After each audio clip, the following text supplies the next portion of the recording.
We got Gators Breakdown here. We know we're business.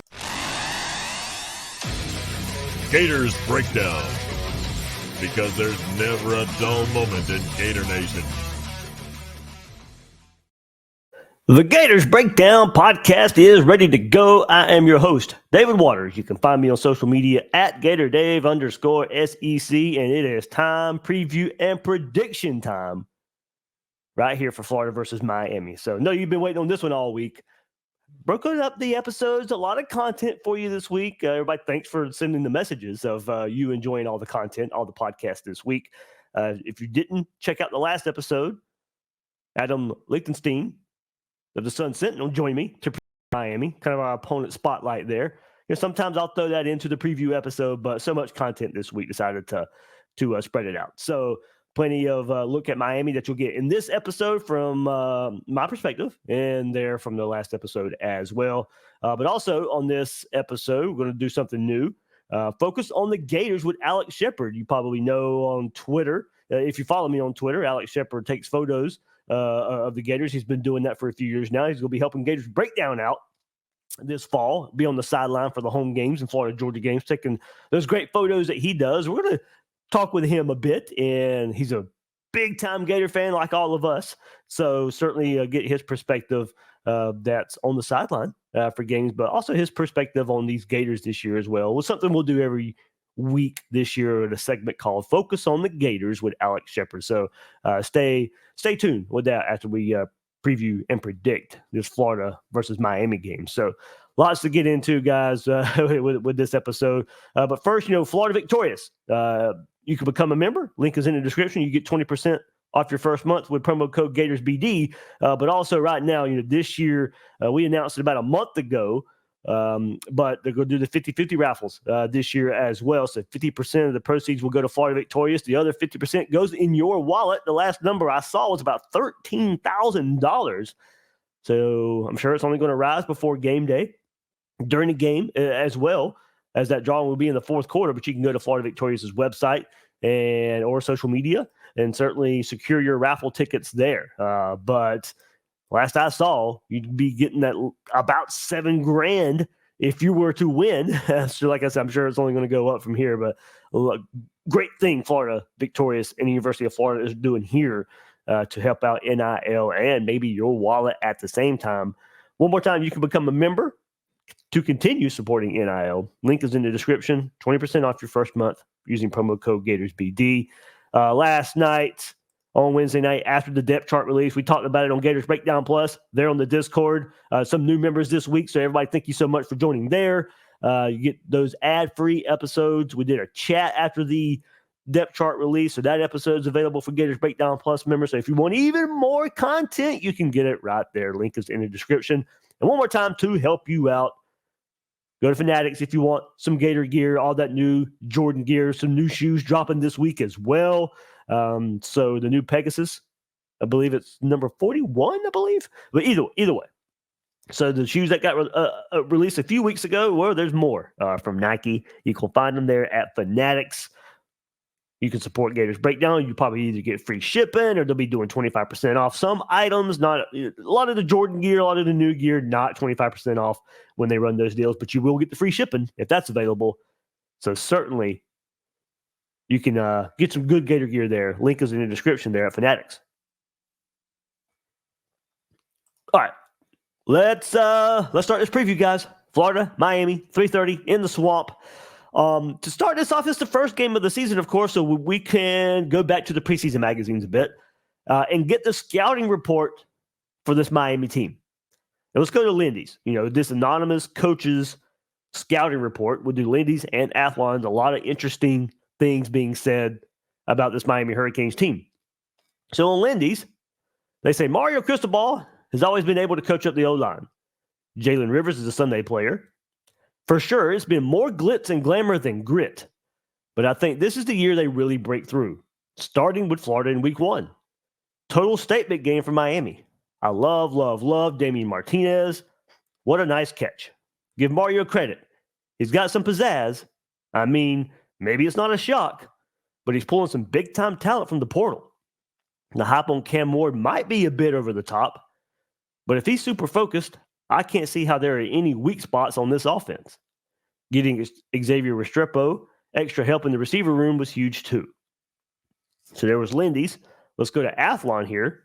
Not as glowing of a scouting report here. They go on to say, quote, "It's a situation where the sum is not greater than the parts, and that falls directly on the head coach. There's more talent here, more resources than the overall team you're getting. That's the problem right now. The Tyler Van Dyke experiment is over, and it's on them to fit their offense to Cam Ward, not the other way around. That kid has an established skill set that can help them, so they shouldn't try to make him accommodate their playbook. The defense is strongest to weakest from front to back. They're not as good in the secondary as they should be. The coaching issues cost them a game last season, and overall, there are questions about how effective this staff is at getting the most out of otherwise talented players. The biggest question is the sidelines, not the roster." That coming from an opposing ACC assistant coach. So let's go to the offense. And the headline for the offense, as what was said there in those scouting reports, an offense that ranked second in the ACC in total offense last year. Of course, the headline is bringing in Cam Ward, the quarterback from Washington State, through the transfer portal. First off, he should be better than Tyler Van Dyke. But let's remember, guys, that Van Dyke was supposed to be the next great thing at quarterback, high on draft boards. He was supposed to be the next great thing under this staff and ends up transferring to Wisconsin, where he'll play this year. And never really having the success he was supposed to at Miami. And you go back to Mario Cristobal at Oregon and the quarterback situations they had there and not living up to the potential there, with Justin Herbert and him being probably a better pro quarterback than he was college, not living up to the, not doing much of significance at Oregon like he was supposed to. Van Dyke kind of the same way. He was lauded last couple of years, but just not really be able to break through there for Miami.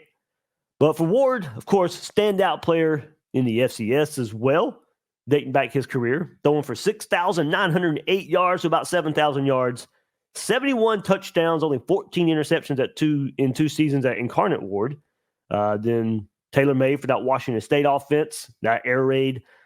He continued to excel, nearly 7,000 yards there as well, 48 touchdowns, 16 interceptions over 2 seasons, 13 rushing touchdowns, completed 65.5% of his passes during his 2 seasons with the Cougars. And he's probably the top quarterback in the transfer portal, tested the NFL waters, got I think what was considered about a 5th-round grade, decided to come back to college, go to Miami. Man, where would Miami be if he didn't do that, though, by the way? I think we'd be looking at this game a whole lot different. I think Florida would be the overwhelming favorite if Cam Ward was not the quarterback for Miami. So he's a seasoned player, of course. Plenty of experience. He is mobile. You won't mistake him for Jaden Daniels at LSU, but he's mobile. He's an athletic quarterback. But he's not going to bust a 70-yard run out of nowhere. I mean, maybe he has that ability that's just not what he's shown so far. He is decisive. You really want to keep him from getting in a groove. Notable strengths as a quarterback, exceptional flexibility, capable of throwing accurately from various angles, strong arm. He can deliver precise passes even under pressure, quick decision maker. He can improv a good bit. That's what his elusiveness. He can't escape pressure. So pretty agile back there for a quarterback. Difficult to sack because of that, but he can hang on to the ball a bit too long, allowing for sack opportunities. So if you get to him, if you get hands on him, make sure you bring him down. Really good at balancing velocity. Great touches on passes at times. Good anticipation of the routes. Places the ball well for run after the catch opportunities. Skill with the ball in his hands. Can make accurate throws even when off balance. But also, what Florida's got to watch for is just creating those plays outside the design structure of the offense, keeping plays alive. He can do that. Does have some areas of improvement if you watch him, though. The arm strength is good, not elite. Footwork, inconsistent. That can lead to some inaccuracy. As I said, occasionally holds on to the ball too long, risking unnecessary sacks. Doesn't necessarily mean you'll get him down, so that's going to be key for Florida. But if he holds on to the ball, make him pay for it. So under pressure, his decision-making can be questionable, potentially leading to those turnovers, of course, fumbles being an issue there. Limited experience as a traditional pocket passer. Going back to what that anonymous coach said, the adaptation for this offensive scheme, that's going to be key for me. What's the balance going to be there? Shannon Dawson, the offensive coordinator there at Miami, has an air raid background dating to his days at Houston. But this Miami offense isn't completely air raid. The passing game principles are air raid. But Miami, of course, wants to run the ball a bit more than a traditional air raid offense. So he probably is a good fit in the passing aspects of this offense. He'll probably fit in pretty good with the change in offense. But I think you want to watch run-pass ratio. That's going to be interesting to watch for me. Will Dawson want to pass more with a quarterback like Ward? Or will it still be a pretty balanced offense run-pass ratio? So maybe get carried away at times because, look, good date back to his Washington State days, easily would throw the ball 40 times, many games, 50, 60 times. I don't think he'll be asked to do that at Miami. So I think something to look, of course, first game of the season. Of course, there's a ton of new faces for Miami, a ton of new faces for Florida. But we have to go back to last year because that's really all we have to go on right now. So you can take everything with a grain of salt right now because so many new faces. But we do have to look at last year a bit because that's really all we have. But that'll be up to you how much you think it means. For Miami last year, they turned it over 22 times. Now, many of them were concentrated in just a few games. But, there were 4 turnovers against North Carolina last year. That was a loss.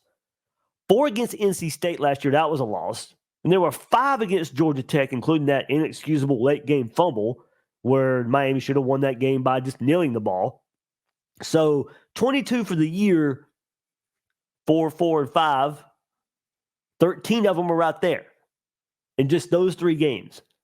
Ward's fumbling issues are something to monitor here as he's turned the ball over 14 times last season, 7 interceptions, 7 fumbles.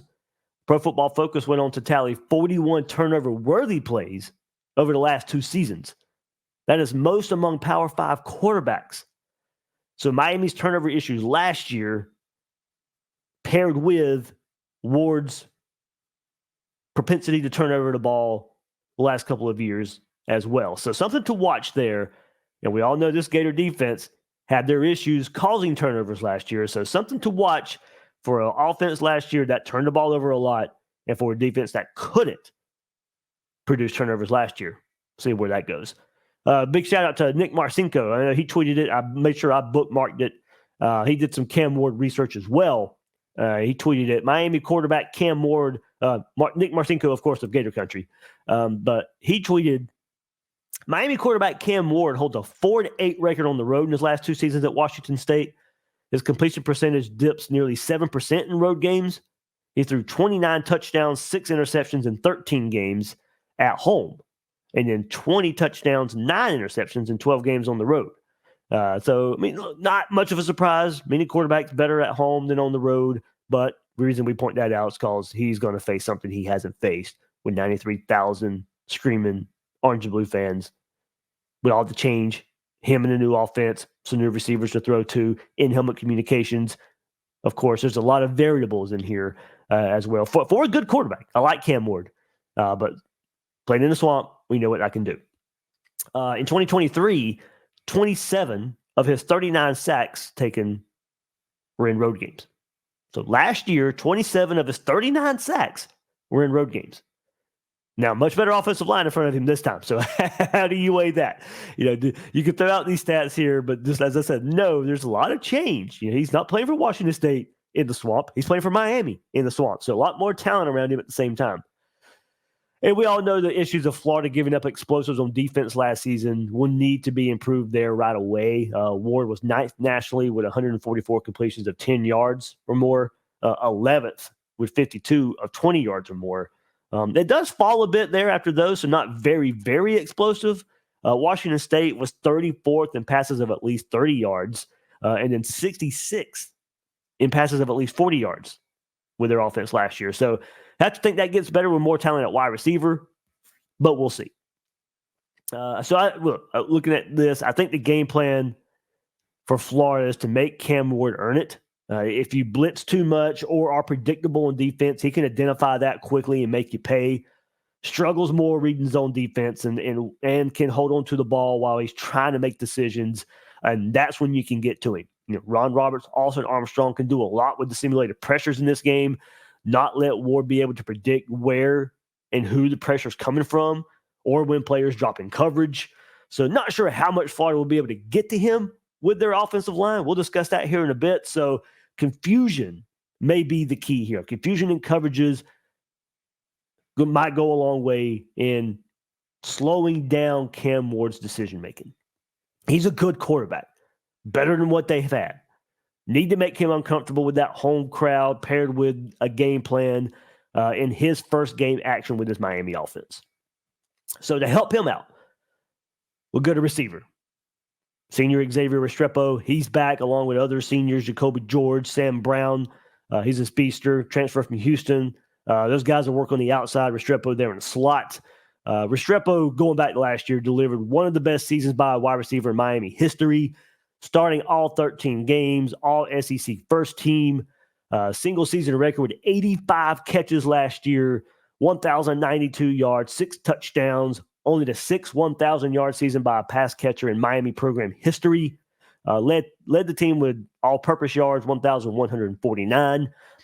Had 5 100-yard games over the course of last season. So that's what you got to, of course, he's the guy. I mean, of course, got to build a rapport with Cam Ward, but certainly somebody you got to look out for. The key in this Miami offense. The key for sure. Keeping it going here. And these are 3 receivers that I certainly can be difference makers for this Miami offense. Jacoby George is next. Breakout season for the Hurricanes. He ranked 3rd in the ACC and 2nd on the team in receiving yards to Restrepo. He had 864 yards, earned 3rd team all ACC recognition, finished with 57 receptions, 15.1 yards per catch, ranked among league leaders, and was Miami's top finisher with 8 touchdown catches. Saw action in all 13 games, made 12 starts. Did George. And then Sam Brown, the transfer from Houston, about 1,300 yards in 2 seasons with the Cougars. Broke out last year, 815 yards, 62 receptions, and 3 touchdowns. You go to tight end. The interesting dynamic here for Miami at tight end. They got the often injured Elijah Arroyo. He returns. And then he returns along with a 9th-year player, Cam McCormick. 9 years of college football. Well, that exists without NIL, but he's often injured as well. That's why he's got 9 years here. But he led the Canes last year at tight end with 16 catches. But, of course, when you look at a Mario Cristobal offense, you go up front. And this is the unit he's molded, going on 3 years now. He's molded a unit that excels in pass protection and gets about 5 yards a carry for the running game. So despite losing a few key players along the offensive line, they remain strong. Jalen Rivers, he anchors that left tackle position. He's a seasoned veteran. He's on NFL draft boards. Indiana transfers Zach Carpenter Stetson to replace Matt Lee at center. So there's your highlights there. But, of course, we've known the recruiting names, of course. Samson Okunlola, Francis Mauangoa. But those are the 2 guys, Jalen Rivers, Zach Carpenter. Rivers because of his NFL potential, and then Carter coming in, taking over at center.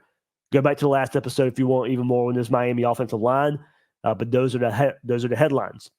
And paves the way for a backfield for, I think Miami's upgraded their rushing attack. Leading rusher Henry Parrish departed for Ole Miss, but Miami then goes and gets Oregon State's Damian Martinez out of the transfer portal. Powerhouse, big-bodied running back, 2,167 yards, 16 touchdowns, overing 6 yards per carry in the last 2 seasons. He joined second-year player Mark Fletcher, another big-bodied back. These guys, 230, thereabouts, big body running backs. A.J. Allen also adds depth. He scored 5 times on just 60 carries last season. So Martinez and Fletcher, great test for this Gators defense that needs to be ready for big-bodied backs. Martinez comes in 6 foot 232. Fletcher 6'2", 225. A lot of weight there. A lot of big bodies. So certainly, man, you got to be ready to tackle. We know the tackling issues for this defense. We've got to be ready game one. No warm-up. A good offensive line. Big-bodied backs. Florida's defensive line, they're going to have to take punishment. There's going to be times in this game, I think, where Miami's going to look like they're controlling the game in the run game. Let's step up, make some plays. But I think their offensive line is too good. These backs have got some big bodies there. That this defensive line is going to take some hits. How do they respond? How do they tackle? Linebackers as well for Florida, of course. But certainly a key, a pretty balanced offense for Miami is what I'm predicting here. As I said, Cam Ward comes from a Washington State offense where it would be no surprise to see him throw it 40, 50 times a game. But with this offensive line, with these running backs, expect a more balanced offense than he's used to. He's got help here. Let's go to the other side. Let's go to the Miami defense. Defensive line undergoing a bit of an overhaul. Ruben Bain, team's best playmaker on that side of the ball last year. 7.5 sacks, 12.5 tackles for loss. That's a true freshman. But all about the transfer portal for around him. Tyler Barrett comes from Tennessee, 13.5 sacks over the last 4 seasons there.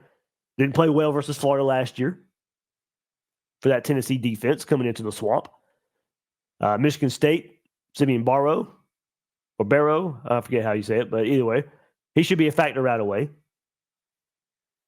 on the inside. But also, NC State transfer 6'3", 305 pounds CJ Clark, 6th-year senior. He comes to Miami. So certainly up front, using the transfer portal around Ruben Bain. So for Florida, I think you look at Florida's offense, that defensive front there for Miami, especially led by Bain. I think you got to stay out of 3rd and long. No surprise there. Limit the chances that this Miami defensive line could pin their ears back. With the depth chart released for Florida, we see Cam Waits is getting that start at right tackle, and that is where our eyes will go. I think when we're sitting there in that stadium or you're sitting there watching TV, if you're like me, I start by looking at the offensive line anyway, and then kind of zoom out. But at the beginning of the play, that's where I start. But I think we have looked at this matchup all offseason and have circled this matchup for how much success we think Florida can have on offense. So Cam Waits getting this start in the first game of the season, not as much time as you want with him practicing with the unit as starting right tackle. He and Barber missed spring, but at least Barber, while injured, played left tackle all of last year. Cam Waits did get some reps last year as he recovered from that Achilles injury, but missed spring and then limited snaps this fall as well. The rest of the line has worked a ton together dating back to spring and last year. But it was Brendan Crenshaw-Dixon getting all the starting reps at right tackle in spring and a good bit of them in fall camp while Waits was limited. But now he's starting. He's lately been back, repping with the ones. He gets to start versus Miami. So Barber, Harris, Slaughter, George, pretty much shoe-ins, I think, to get their starts along this offensive line. But the question in camp was at right tackle, and now it's Cam Waits getting the nod. Very experienced by how many years he's been in the system, but not as many game reps as you'd like due to injuries. This group's going to have their hands full. Need to stay on schedule. I do like Florida's matchup at receiver versus Miami's DBs. We'll get into that in just a bit for what they have to replace there. I do like the matchup for Florida's wide receivers. But will Graham Mertz have time?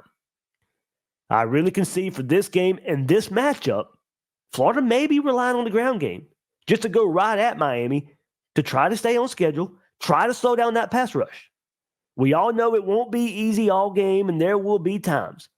Florida will pass on 1st and 10. Try a play action shot. The offensive line has got to hold up on those plays for enough of those plays. I expect Miami to get pressure. I expect Miami to get sacks. You don't want to turn the ball over. But for the most part, I won't be surprised to see Florida run it more, rely on screens, dink and dunk with the occasional deep shot. Speaking of receivers, I do like the catch and run ability of Trey Wilson and Elijah Badger to get the ball in their hands pretty quick. I like that matchup there with those guys in this game. In the end, though, it might be a game plan that frustrates us. Because of the weapons at receiver and Graham Mertz returning, I think we want to see this pass game unleashed. And look, if Graham Mertz has time, it could happen. I do question how much time he's going to have. So this might be a game plan that frustrates us, but it might be one that gets the job done, as long as the defense keeps the game close. So now, look, if the offensive line shows up early, then forget everything I say. Just like that. It could go away. And I hope it does. I hope Florida can pick and choose what they want to do on offense. But I think if you're building a game plan and you're looking at strengths and weaknesses, I'm not going to be surprised if Florida runs the ball a little bit more than what we want. And now Montrell Johnson, we get the word that he's able to go. Florida's got a deep stable of backs. I won't be shocked.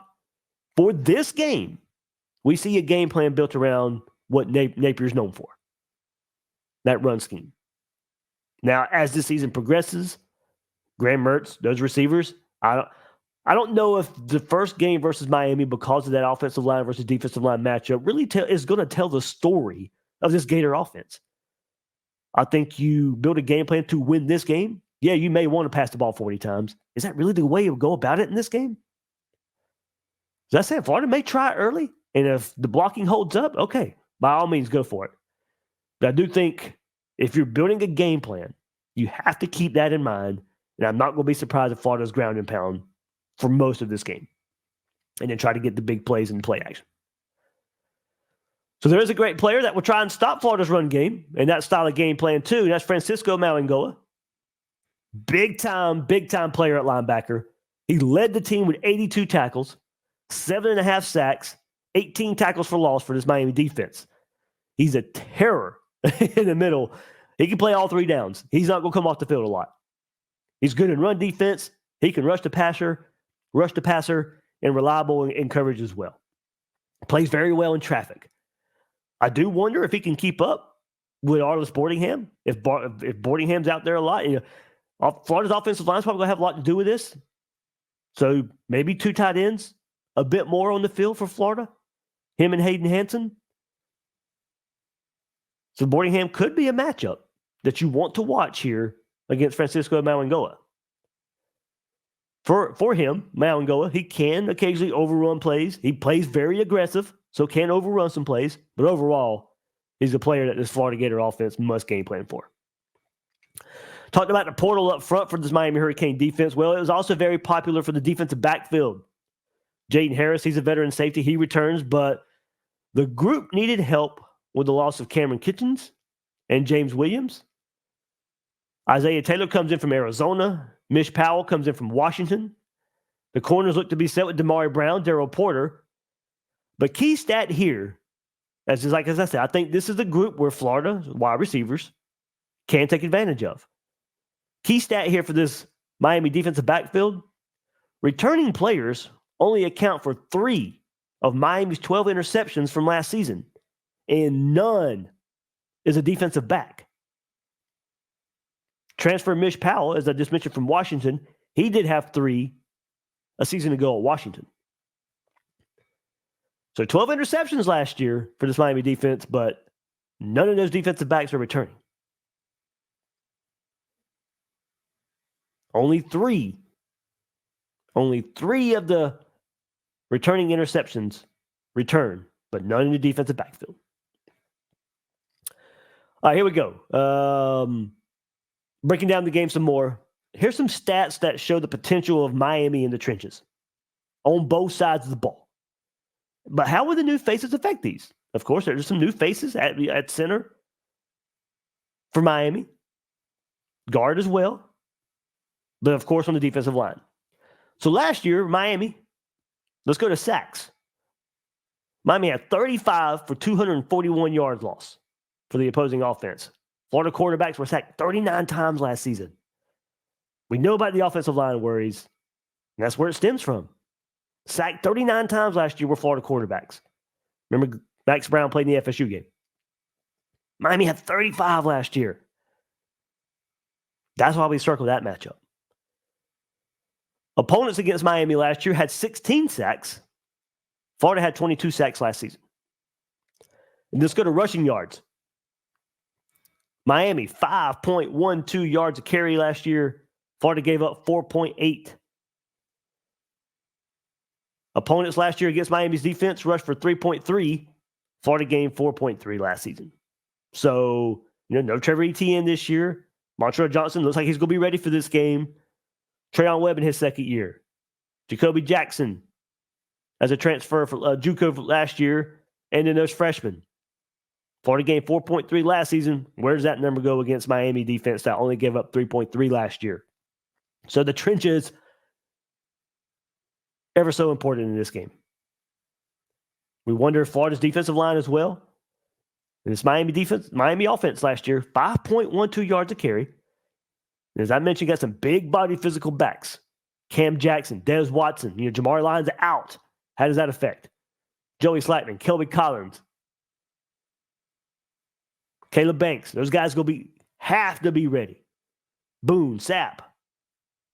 This defensive line, these linebackers, how's that going to look with Derek Wingo, Shamar James, Grayson Howard? This Florida front, however you want to define it, front 6-7, they're going to have their hands full against this Miami offensive line and big backs. But can't forget about the sidelines. A lot of questions for Mario Cristobal, a lot of questions for Billy Napier.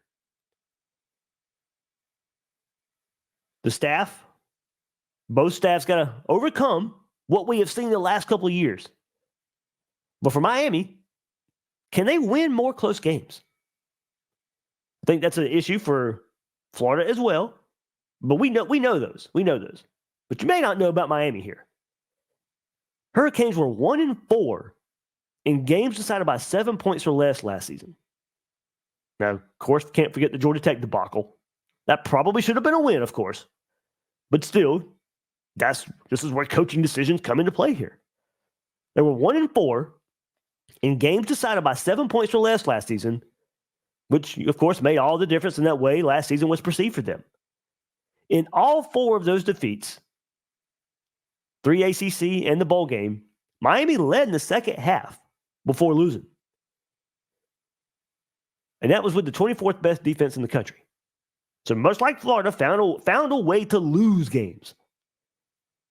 So like how we feel about Florida, and hey, maybe Florida wasn't as bad as that 5-7 record last year. There's a lot of truth in that. But if we're going to say it for Florida, we may have to say it for Miami as well. Now, yes, an easier schedule. No doubt about it. But they probably lost some games they really shouldn't have last year. Turnovers being a big factor. Coaching being a big factor. I think so many new faces for this Miami team. How fast do they all come together? I think Miami's going to be a pretty good team. They're going to be much improved. I do think they are ACC contenders. I think Florida would be an ACC contender if they were in the ACC. How fast does it all come together, those new faces? Does it come together game one in the swamp?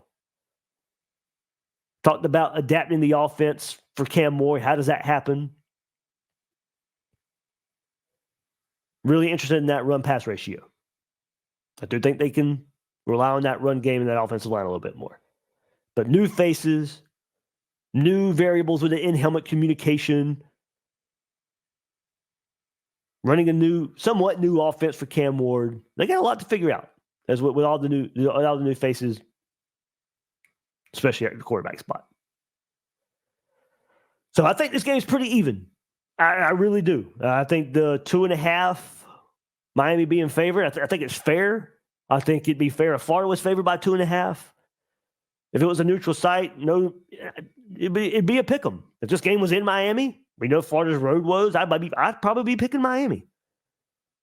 I don't think I'm relying on the swamp here, but I think the swamp will be the difference in a 27-24 Florida Gator victory.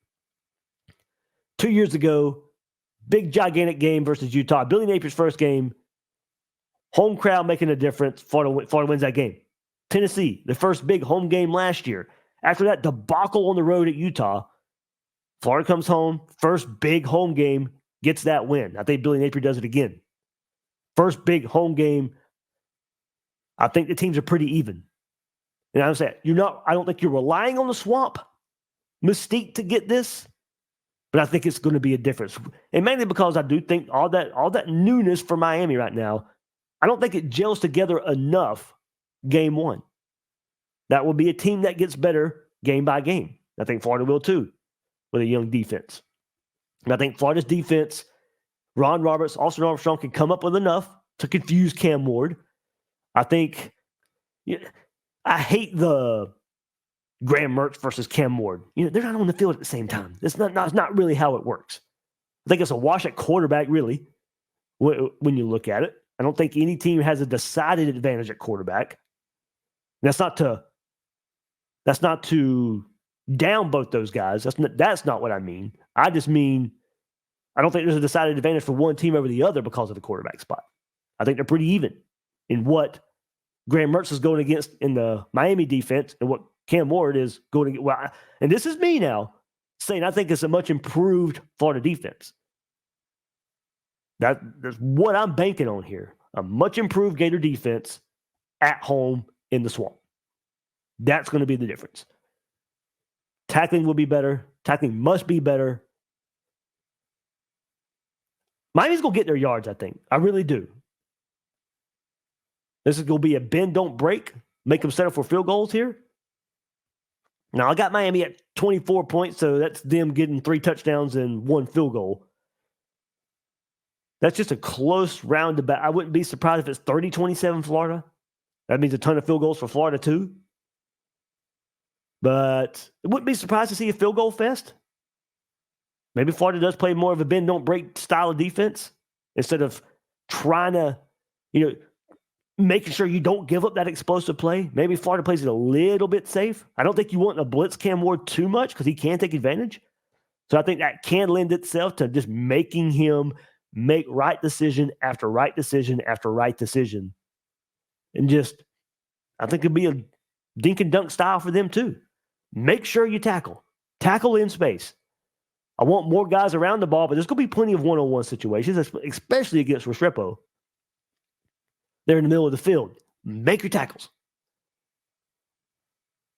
But at home, I got the Gators going. Got the Gators going for the victory there. So final score prediction, 27-24. I can see 30-27 too. I'm around that. I'm around that angle. I think it's going to be a good game. I think it's going to be a close game. Close game for sure. All right, so there we go. Hope you guys enjoyed that preview there. And before we go, as I mentioned, something new coming up on Gators Breakdown this year. We're going to have all those great images shared by Alex Shepard. Glad to have him on board of Gators Breakdown. I'll put up slideshows, hopefully slideshows of a lot of Gator victories this fall. But it'll start this Saturday in the swamp. Here we go. New segment here for Gators Breakdown. Kicking it off. Focus on the Gators with Alex Shepard. And for the first time this season, this 2024 season right here on Gators Breakdown, we're going to bring you Focus on the Gators with Alex Shepard. You've been following on social media. Announced it last week that Alex is going to be on the sidelines every home game, Florida-Georgia game, giving us the best looks at this Gator team, their opponents for this 2024 season. Alex, man, I'm excited to get this started. Hey, what's going on, David? I'm super excited. We've known each other for many years and haven't worked together, but we share a lot of common interests, so it's good to be working with you. I'm excited. Yeah, for people who know me a little more personal, we do have living in the Jacksonville area in common, our love for the Florida Gators in common, but also our love for some metalcore music. Absolutely. Yeah. So, so a lot of good stuff happening right here on this 2024 season. And so Alex is going to be bringing us the best look, as I said, on the sidelines there. Alex Shepard Photography. You'll be able to find his work there. Contact him there as well. But also, if you're looking to move to the Jacksonville area or move around the Jacksonville area, we'll get into it later on as well. But Alex is a real estate agent in the area as well. So we'll get to all that stuff before we wrap up. But we are going to talk some Gators football. Exciting opener coming up against Miami this weekend, Alex. Let's kick it off here. Just how excited are you to just get all this talking out of the way and finally see some Gator football on the field? So this game runs a little bit deeper for me than most people. So those who know me know my family on my mom's side is actually from Miami. My mom went to Miami. And so I have a lot of family members coming up for this game. I've been talking to my cousin for the past 6 months, just nonstop. Like, oh my gosh, this game's finally here. We're finally going to do this. We're finally going to, put all that talk aside, and show what's up on the field. But so excited to have Miami back in the Swamp. I don't know how long it's been, but it's been a while. I remember I was in the last one. Yeah, 2008 since the Swamp. Yeah. Great game there as well.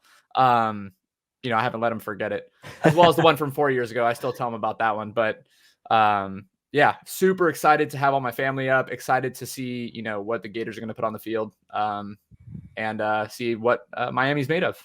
Yeah, for sure. And Napier's first 2 seasons haven't gone the way we all want to. We want to see more victories here. Crucial, pivotal, pressure-packed third year. How big is this season for you personally, and what you want to see from this team in Billy Napier's third year? Well, I mean, everyone knows about the schedule. Everyone's talked about the schedule and how brutal it is, and Billy's got to win, X amount of games to be safe. And I think you put any coach in this position, and it's going to be a tough season. And so I think that you want to see progress. You want to see that the team cleans up the fundamentals, the special teams. If we could just get 11 guys on the field, I'll call that a win. But ultimately, I'm not going to look at it personally from a wins and loss, because I wanted to see the team play hard football. I want to see them go out there. I want to see them give it their all. I want to see some effort that even if we go out there against Texas or Ole Miss and we lose it by a couple of points, at least we're showing we can compete with the big dogs. We can compete with the guys who are, consistently ranked in the top 25. And I think that, if we beat Miami, we could absolutely see ourselves, 4-0, 5-0, and inside the top 15. And so we'll see. I think Billy's got a big challenge ahead of him. I think that he's got a good team. I think we're a fast team with a lot of talent, but it remains to be seen if, the play calling and the skill can match up to those other teams who have been recruiting extremely well.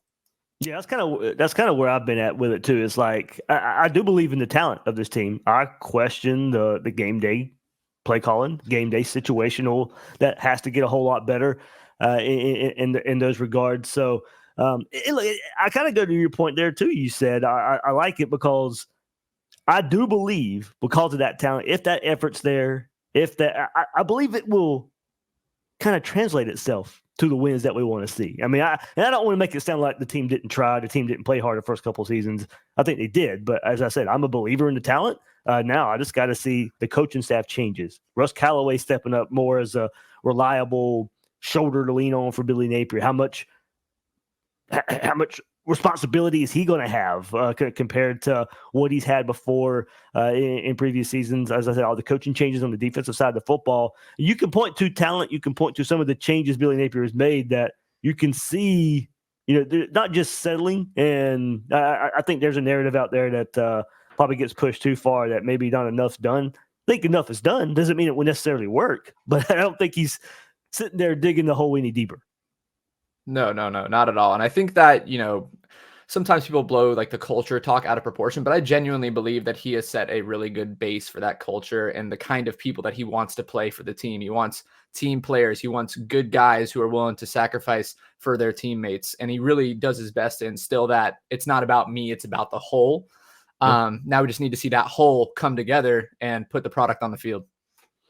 Alex, I got to ask, you just said Gator fan, growing up Gator fan, who is your personal biggest rival, the team Florida has to beat year in and year out? Oh my gosh, that's like asking, I don't have any children, but who your favorite child is, or I guess least favorite. But I grew up with Florida State being the guys who we did not like. I am a fourth generation Gator. I went to Florida. My dad went to Florida. My uncle went to Florida. My grandma, my grandpa, my great grandma all went to Florida. And so it runs deep. And Florida State, I mean, obviously, the rivalry didn't really get super heated until the 90s.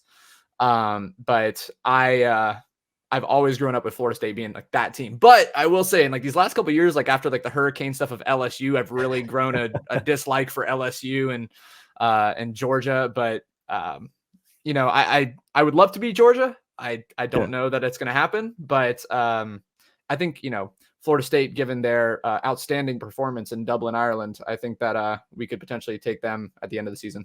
Yeah, we get the fortunate of seeing that game in week 0. So if you want to change your predictions a little bit for this season, everybody's more willing to do that because of that. I think we all. I want to continue the fun. We had a lot of fun last Saturday. I want more fun this Saturday. Yeah, at least just give me a week of the fun, right? Before, if after Miami, if it happens where we can't pull it off, we had the week to feel really good. Hopefully we can continue the good vibes past that. That'd be nice. Yeah, and that's what I've brought. To me, the narrative changed for Florida Miami pretty quickly with Florida State losing. Like to me, and I've talked about it before, it really to me adds more to Florida Miami because you're now seeing the winner of this game may be that team to beat in the state of Florida. Yeah, absolutely. And I mean, I know UCF fans are going to be knocking on the door saying, "Hey, where are we at? Huh? Don't you see the banner? See it's still up there." But at the same time, my sister. So continue the family dynamics. My sister went to UCF. My mom went to Miami. I went to Florida. So we're just all over the state. Oh, there you go. Fortunately, none of us went to Florida State. But that's how we know the hate's real. Exactly. It runs deep. We all just focus in on disliking Florida State. But I genuinely believe that even if we do beat Miami, that UCF still can present a challenge. I still think it's the big three still. I don't disagree with that. I still think that UCF, they still have that like little brother chip on their shoulder that they want to show that they're the big dogs, that they can compete with the top tier talent. And we'll get to that, in a couple of weeks. But you're absolutely right. This could be that game that says, okay, well, we're the only one of the big three that's still undefeated after week 1. Yeah, for sure. Alex, let's go to, why you and I are getting together here. I'm glad we were able to get together, put you on the sidelines for the Gator games. And so you're on the sidelines for the guy. I've been in that position too as a videographer. That's how, in the news business, how I got started covering Florida was on the sidelines with a video camera in my hands. But it's unique for you, man. Really close to the action. You're looking through a camera lens. What are some things that you view from the sideline that you think are pretty unique? Well, I think the one thing that I get to experience that a lot of the media members don't, which I know that a lot of them, they stay up in the press box, watch from there. They have their binoculars. They're getting commentary from my friend Julio Sarmiento, who's a fraternity brother and my dad's friend from college. He does a lot of the in-box readings back to the media members. But for me, down on the sideline, I get to be right next to these. First of all, they look a lot bigger when you're standing next to them. When you're up in the stands, you're like, oh, these guys are pretty big. But then you look up and, I'm standing next to like Jervon Dexter from a couple of years ago, and dude is 6'6", and you're like having to like stand up on a pedestal to see him. But you get to hear just how energized they are before the games. You're hearing like they're just like ready to rip someone's head off. Like even in the practice when they're going up against their coaches, you can hear that they just want to get on the field. And you hear the coaches hyping them up. You hear them hyping their teammates up. And I don't know, it's really invigorating and energizing to be near that and just see how ready they are to get out there and to play some football. That's the main thing that I see. Yeah. So I'm going to put it up here. This is an example of some of your greatest work, of course. The one-handed catch by Ricky Pearsall. So this is the top of the photos, guys. You can expect there on gatorsbreakdown.com. Alex, we'll share them, a few social media as well. But Alex, what does it take to get a shot like this? What does it take to get the perfect shot? Of course, you're relying on great plays to be made at the same time. But I mean, that takes skill and talent too to get a shot like that of maybe the most famous catch of, at least in recent memory. But yeah, I can't think of one. Yeah, I can't think of one that was quite like that one. And you ask any photographer. I have a lot of buddies on the sidelines. Y'all should definitely go check them out as well. You got Matt Pendleton, David Bowie, James Gilbert, a lot of these guys who come shoot the games, and they're all incredible photographers. And I will tell you, all of us have the same feeling about this, that it takes a lot of luck to get these shots, because it never fails that I'll run down to the end zone and get in my spot, and I'll be on like the right corner of the end zone, because like I know they like to throw fades to that corner, and they'll run it the opposite way. And then you can't shoot across the entire end zone because you have other photographers stacked up next to you, or the pylons are in the way, or the field goal post. So it takes a lot of luck and a little bit of skill. So you just got to be ready. And something that helps me is I've been watching football since I was a baby. So, there you go. Yep. I played football. It sounds cheesy, but like I will literally read the quarterback's eyes before. So I will not be looking through the lens the entire time. I'll be watching over the top of my camera to see where the quarterback's looking, and then quickly, shoot over to whatever receiver he's targeting. And then I'll lock in as soon as I see it out of my peripherals that the ball's coming. I'll do that. Cause if you really watch a replay, the ball was in the air for this play for all of 2 seconds. And so, if you're not paying attention, that ball is going to be out of your peripheral. You're not going to see it. And so I was fortunate enough to, be looking at the right receiver at the right time. And, you still snap about 30 photos in that 2-second window just to make sure you get it. Right, for sure. I'm glad you said that too. Being able to watch football for so long, you do pick up on how to shoot it a little bit better. It takes skill to shoot, but it also takes skill to kind of know where it's going.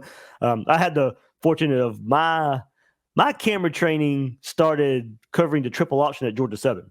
Woo. So that was, trying to film that and all the fakes and fake handoffs and all that. It will train you very well in the videography, photography world of football there. So